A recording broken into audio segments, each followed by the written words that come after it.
it's softly spoken, with no strings tying you to me. I'm happy in your company with no emotion, 'cause my love deserves to be free. I never wanna look at a house in the garden, I never wanna lock you down. I know you're not mine, it's just my turn, but we can still have fun for now.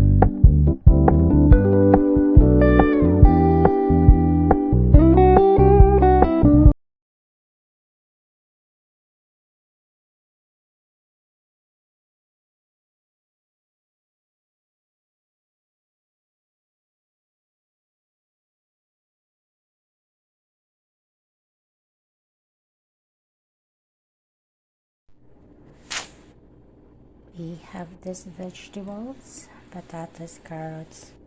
I don't know what's in English. We call it kosa. And this one is kalabasa at sibuyas at kamatis. Yan ang aking lulutuin ngayon for lunch. And this is our marinated chicken. Yan, so we're going to start now. This is our oil, cooking oil. Okay, I'm going to put first our tomatoes.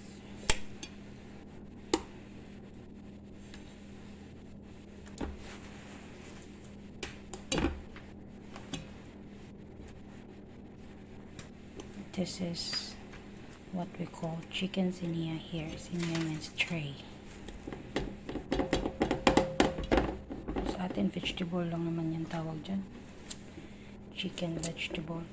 Chicken with vegetable.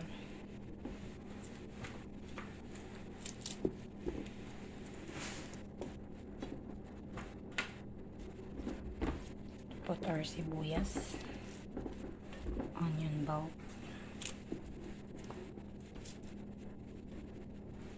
And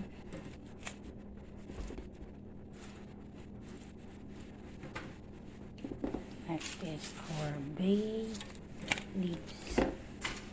Para yung amay tsaka black lemon. Okay? Lagay mo sa ilalim. And our patatas.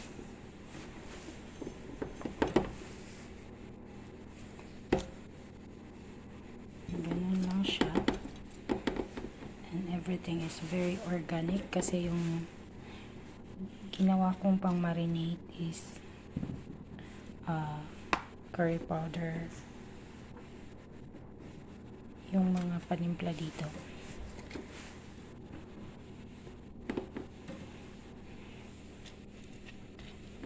These are patatas.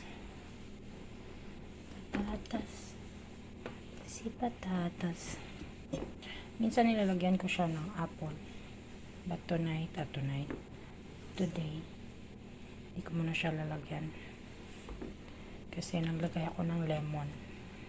Kung walang lemon, lalagay ako ng apple. Minamarinate ko siya sa lemon. Hindi sa suka, sa lemon. And next, our achal. Para yung amoy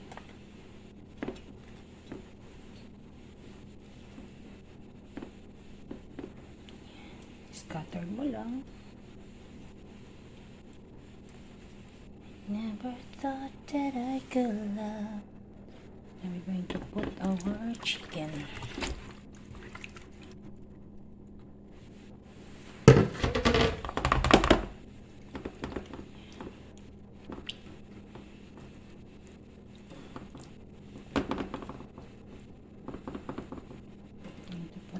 Chicken. See, wow, ang bango. And we're going to add our carrots at the top.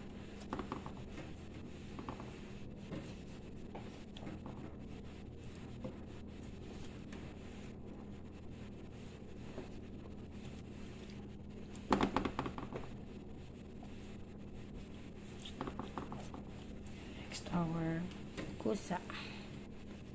Ano ba sa English to? Kalimutan ko. Racine. I'm not sure. Nalilito ako minsan pag Arabic at saka English. Yan. Scattered lang natin.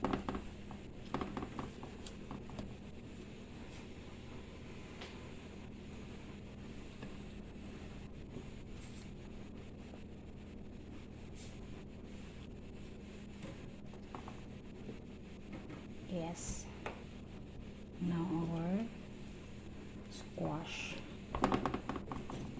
Squash, pampalinaw ng mata.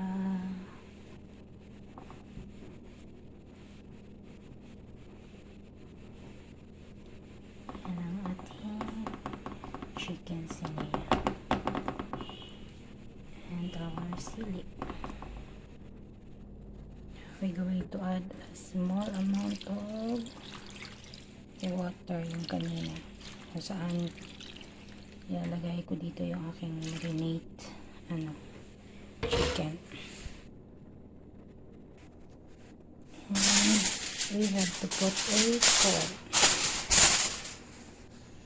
Yan. Ka-foil na siya. So, we have to cover now. Yan. Now it's ready to cook. Yeah, not too low, not too high the fire. I leave it for like 45 minutes. Okay, see you later. Let's check. Wow.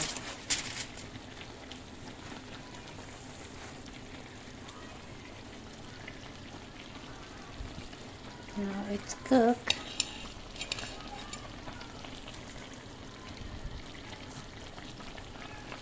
Everything is good now. So that's how we cook a chicken sinia. Thanks for watching, guys. Don't forget to like, comment, and subscribe. You enjoy your meal. God bless.